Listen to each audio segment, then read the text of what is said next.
The art of submission. That's what former NFL Cam Newton girlfriend Jasmin wants us to believe. She says that the relationship she has with the former NFL player is based on the quote unquote art of submission. I get it. A woman wants to be able to please her man. But oddly, while she's professing the art of submission includes but is not limited to her engaging in anal sex that is very painful for her, and she's seemingly boastful about the fact that having anal sex with a man who is uncommitted in his relationship with her, with a man that she knows and has reason to know is having relations with other women, makes her submissive. Jazzy, it doesn't make you submissive, it makes you a fool. But be your own fool. Just don't be public about it. There are some things that are left for the bedroom, some things that are left to be shared between two people and two people only, you and Cameron. There are some things that is nobody's business. It is no one's business that you elect to engage in anal and oral sex with a man to whom you have professed engages in painful sex with you as an art of submission. All while he is on podcasts and televised programming, making it clear that he's engaged in other relationships sexually outside of yours. So, ladies, I'm not here to tell you what to do because I'm not going to let you tell me what to do. But what I will say is this. One, it is no one's business what we do and who we do it with. You know, Stephen A. Smith made a comment about a year ago, and a lot of people laughed at him, particularly those of us who are much younger, and which some people were saying, you know, who cares? Nobody's worried about what he's doing. I think people missed the point. ESPN Stephen A. Smith has always been private about his relationships, and I've respected that about him. There are some things that are left to you and the person and or persons to whom you're in a relationship with.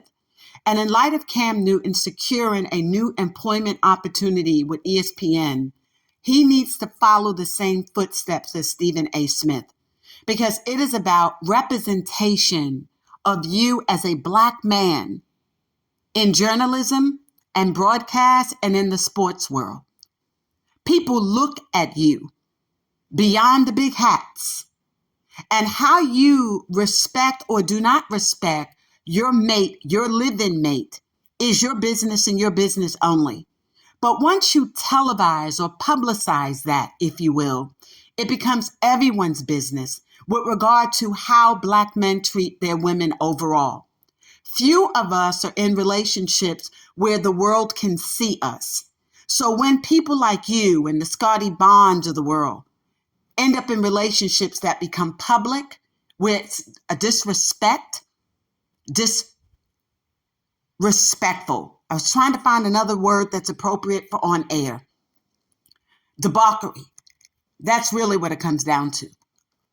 If you and the Megan Thee Stallion types want to say that y'all had sexual relationships with somebody that comes back and shoot you in the foot, you know, hey, that's your business. But when you start making your business everyone else's business through public communication, it makes it all of our business. So when Jasmin decides that she's finally going to open her mouth to use it to speak, and that for oral, that becomes our business as Black women. We don't need her professing publicly that the art of submission is suffering and or enduring through painful sex anally with a former football player. That's nobody's business. It's ghetto, it's hood, it's ignorant, it's trifling. And we need to start calling out such tricks when they engage in such tricks. It is unconscionable. We don't need that as a representation for who we are. If it's happening, keep that in your bedroom. There are some things that are left to the imagination. She's a gorgeous woman, but she's making herself look like a fool. And I get it. Once a stripper straight out of Mississippi, she's in the Carolinas enjoying the bag. I get it. But at some point, she thought having anal sex with you was going to be enough to keep you. Come on, you in and out of Atlanta. Hello. And I'm in Atlanta. Yeah, that kind of Atlanta. The Magic City Atlanta. You know, the Diamonds Atlanta, the Onyx Atlanta. Yeah, the Bottom and Fair Street Atlanta too. Hello. Yeah. I mean, since y'all want to talk about it, you know, I mean, you got her out there talking about you enjoy anal. Well, you know, Atlanta has conversations about what that might look like for you and him. Oh, excuse me, her. My fault. My apologies. Okay. Let us be clear. If you don't want people running around asserting that you're engaging in relations with trans in Atlanta, and you don't want people running around asserting that you are bisexual in Atlanta, and you don't want trainees asserting that they engage in sexual relationships with you in Atlanta, then the best thing that you need to do is silence Jasmin about your discretions and your interest in painful anal sex. It's nobody's business, Cam. It really isn't. I did say it's ghetto, it's hood, it's ignorant, it's trifling, it's illiterate. And I don't know who she thinks she's giving pointers to, that the way to keep an NFL player is by submitting yourself to painful sex. Let me tell you what we say the NFL stands for, the Negro Blink League. Yeah. Can I say faggot on the air and be respectful about it and not be attacked by the LGBTQIA alphabet mafia? Because y'all know I don't have no hate for you. But yeah, that's what they call the NFL, the Negro Faggot League. It's not a term that people want to use, faggot. It represented homosexuals, males who engage in same-sex relationships, but it's considered now a disparaging term. But for decades, that's what they called the NFL. And the NBA was called the Negro Bitch Alliance. Okay, all those undercovers. Howard is not the only one. No, Dwight Howard is not. You got these brothers walking around now. Look at Scotty Barnes with 2 earrings and some pearls around his neck. Talking about that's the style. Look like Jalen Green. All of them got these beards now. These older women covering. Yeah, okay. But what y'all do in your private lives is your business and your business only. But once y'all become public about your personal affairs, then you allow others to join in and chime in. We must be cognizant of the people to whom we are conveying and sharing this information with. To the tune of 100,000 people, we don't need our young girls thinking that the way to your heart or a man's heart is to suffer and or endure anal sex. There's just some things that are not for public knowledge, particularly wherein you have been trying to defend your manhood. So wherein you have this pretty girl and you don't want to see her face. Hello. Not even on the side.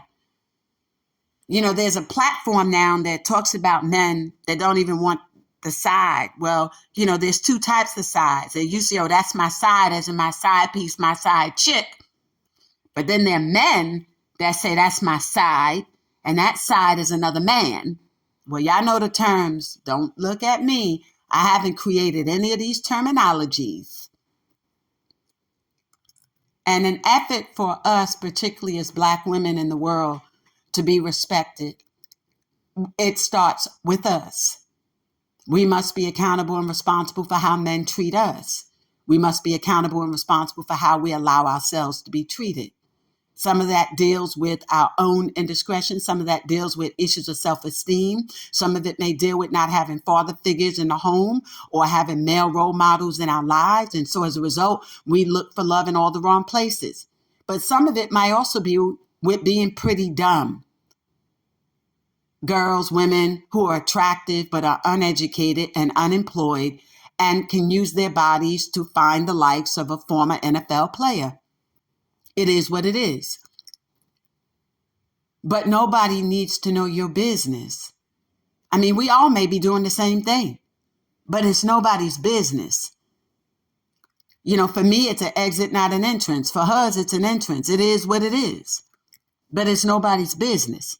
And when it's said in a way that allows for young women to start thinking that that's acceptable behavior, to allow a gentleman who is not engaged to you, simply your boyfriend, to put you in a predicament where you are enduring painful intercourse in a way that allows for someone to think that this is the way to keep a man, when that same man during the same week is saying, hey, I'm still sleeping around. And you're not creeping and sneaking. You're very vocal about it. So that speaks to her lack of self-esteem. But could it also be the game that a lot of us can play too? Maybe she's sick and tired of you.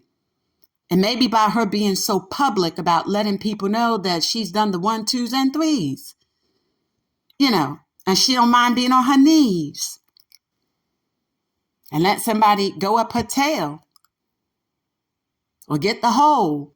Maybe that's her catcall to someone out there to say, in case you also are interested in me, this is what I do. So just in case there's someone else out there who got a bigger bag than you can, she might be sending somebody else a message. Women can do that. We got that in us now. You retired. She pretty. So it ain't like she can't get anybody else. So by going public with the fact that she's doing oral and anal, not even like the church girl type. At least church girl types, our thought process might be, well, we're virgins, but you could do the hole and get the mouth. No, she's not even church girl type. She's saying, this is just what I do. Okay. So since that's what she's doing, the question is, who's she really sending a message to? Is she utilizing that platform to say that the art of submission is I'll do any and everything for my man and to keep my man? And is that also a way for her to get another man? Sounds like it might be. Cam Newton. Maybe you not like those Newtons. Maybe she getting tired of the eats. Maybe she might be into the sweets. I don't know. But what I do know, as an African-American woman, I don't think it's anyone else's business what we do in the privacy and the confines of our home and or with the men that we're with. And so I would ask that you sit her down and explain to her. It is not appealing.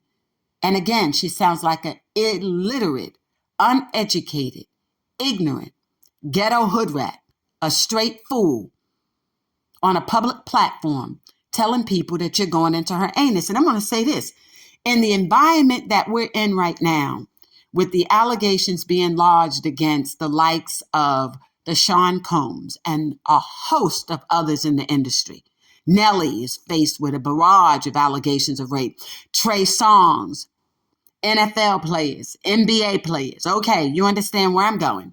So wherein a young lady takes to a network to say, well, she's a grown woman, but she's beautiful, nevertheless, to state that she is enduring painful anal sex, sodomy. In many jurisdictions, like North Carolina, sodomy is still a crime.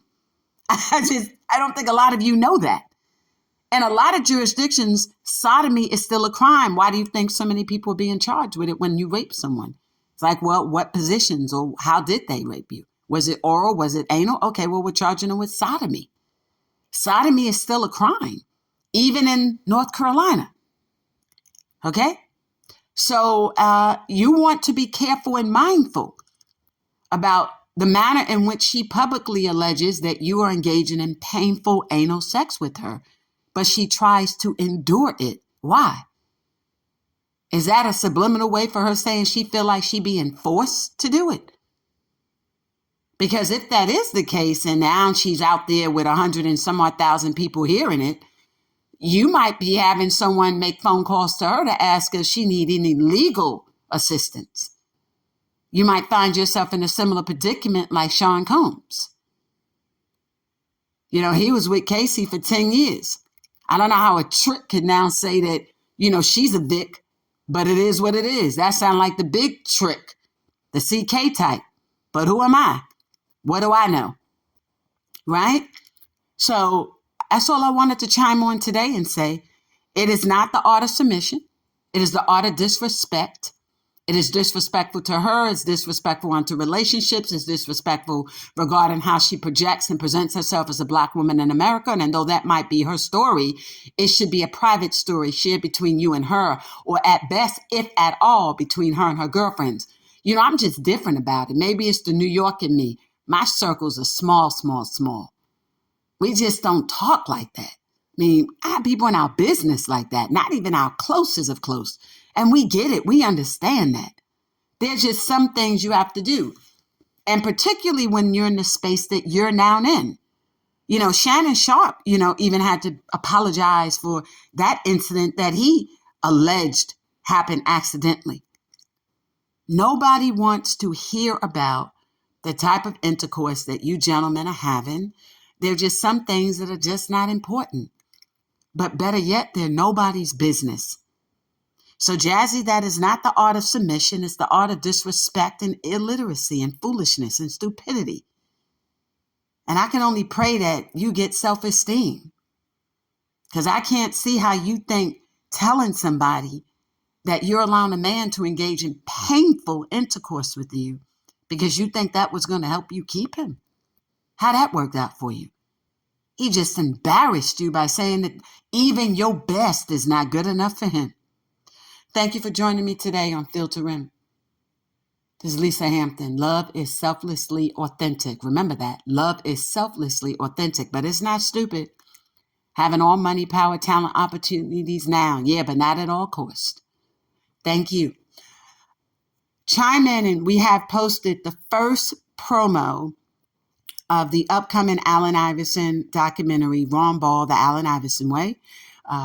It's on our YouTube channel and on the website. Check it out. If you're listening to this podcast on YouTube, then check it out on YouTube. If you're listening to it on the other platforms, come over to Filter Rim Podcast on YouTube and check out the first promo. It's just the first. Ron Ball, The Allen Iverson Way. It's one of the first of its kind. It's never been done for any other professional athlete, where we are literally going through the social movements.